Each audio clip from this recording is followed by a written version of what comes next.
Hey Vinyl Community, Jeff here, and I just shot a video of some finds I had at an antique mall. Found a bunch of stuff here, and I realized now the video went quite long, so in an effort to trim that down to not drive you crazy having to watch a longer video, I am going to break my video into two parts. This is part one of where we went to the antique mall, and then I will do break up and show part two at a later time. Thanks for watching.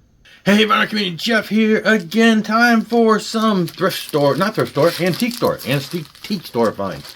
Antique stores tend to be different than thrift stores, though really I look at them as kind of the same, except our main antique mall that we have, I guess, is really not.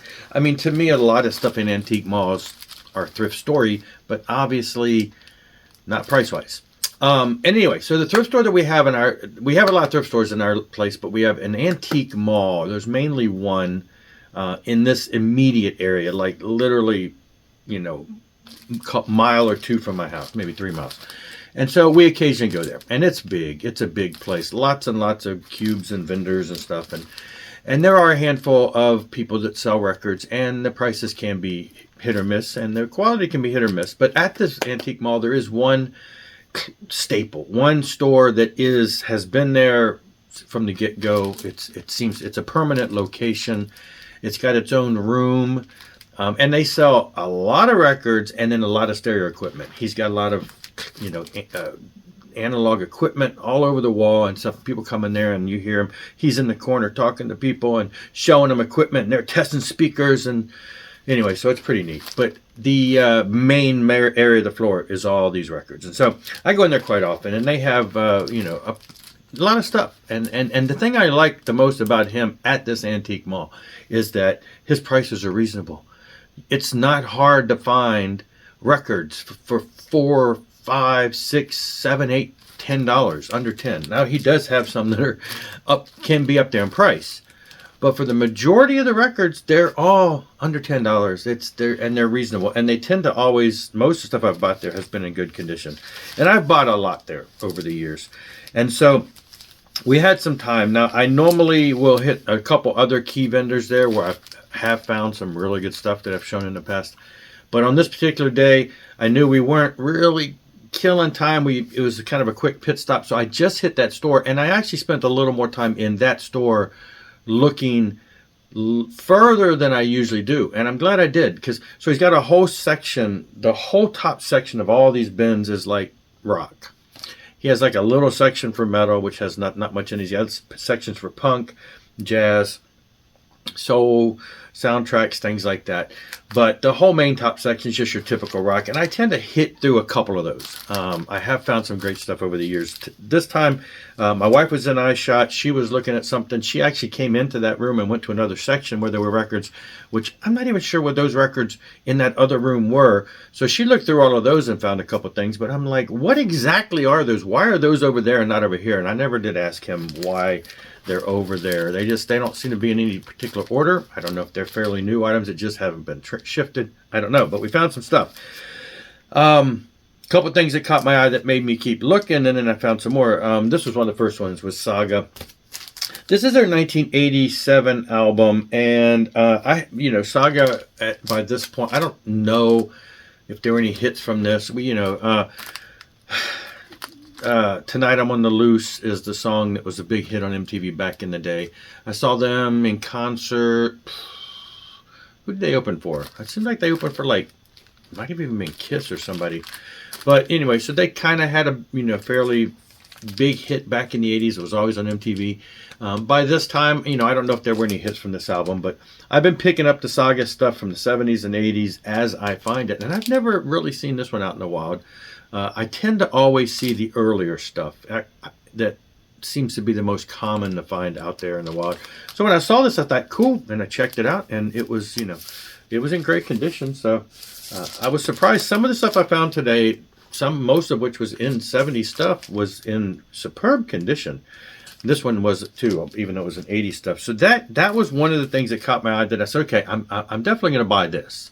What else I'm going to buy? I don't know. Then I found this. I'm like, okay, this is like the only 80s April Wine album that I believe is on vinyl that I don't have. I'm trying to think. This is what, 1985. I don't They probably might have had an album. Did they have an album after this, or did they take a break and come back? I forget. But, you know, in looking at the general late 70s, early 80s stuff that I thought was pretty pivotal, this was one that I'm like, I need to get it. It's on my wish list on Discogs. I've almost pulled the trigger on Discogs a couple times because you run across it for, under $10 usually. And I just haven't actually done it yet. So there it was. And it was in great condition. Don't know if there's supposed to be an insert. It just came in a poly sleeve. But so yeah, it was in superb condition and only cost $6. I thought, yeah.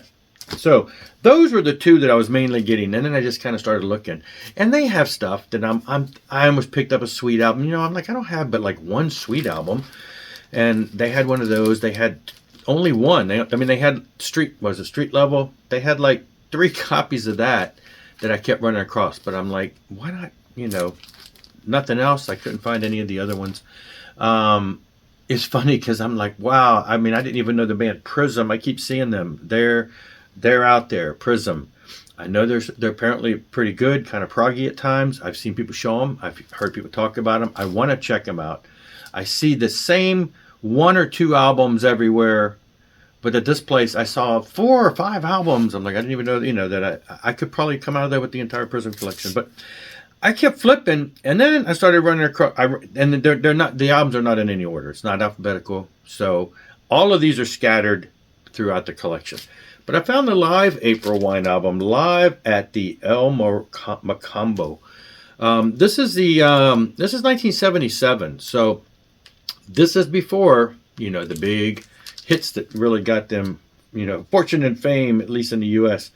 And so I thought, well, that's cool. I've never seen the earlier 70s stuff, not a lot of it in the wild. I found a couple at an antiques, at a second-hand, not even, what do they call those, consignment type store when I was in North Carolina a couple years ago. And I found 2 of the mid-70s albums. And that's like the first time I've ever seen, and I think one of those was a live album too. That was only the first time I'd seen any of that older stuff in there. So this was kind of neat. Usually you always see the late 70s, early 80s stuff, the Nature of the Beast, things like that. So yeah. So I'm like, I have to grab this. Again, it was in great condition. It was only about, $5 or $6. I think most of these were $5 or $6. So yes, I was excited to find that. I'm like, that's cool. Kept flipping, going a little further, and then boom, the first April Wine album. Again, I've never seen this one in the wild. 1971. I mean, excellent condition. Again, cheap. Excellent condition. Now, all of these early albums from the 70s did get reissued like last year. And I had them on my wish list on Amazon, and I thought, maybe not. I don't really want to, spend, I don't know. I think I took them off the list. It's like, I have most of these digitally. I've picked up over the years. But I'm like, I don't need to I just, trying to cut back. But then I found it in the wild for pennies on the dollar, for just a few dollars, $5 or so. And I thought, okay, cool. And then it's original press rather than a remaster on whatever. I think they want color. But all the stuff, which most of us don't know, the obscure April Wine stuff from 71, all the way up until when, 77, 78, when they started to really, you started hearing about them more in America. Maybe it was pushing closer to 80 before I heard of them. So yeah, so I'm like, oh, this is cool. And like I said, it was in great condition for an album from 71. I was just like, there's no marks on this. So obviously whoever it was, bought it, but didn't play it. I don't know. Kept flipping forever. What? More April Wine, 1976. No, so now, the ones I found down in the other store in North Carolina a couple years ago, they fit in here somewhere. So basically, I have the 71 album, and then there were like 2 albums after that, like 72, 73, and then I think I have, the ones I found were 74, 75 or so, and then I think it picks up here 76 and 77.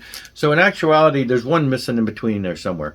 I remember looking, but I think I'm missing 3 of the more obscure 70 albums.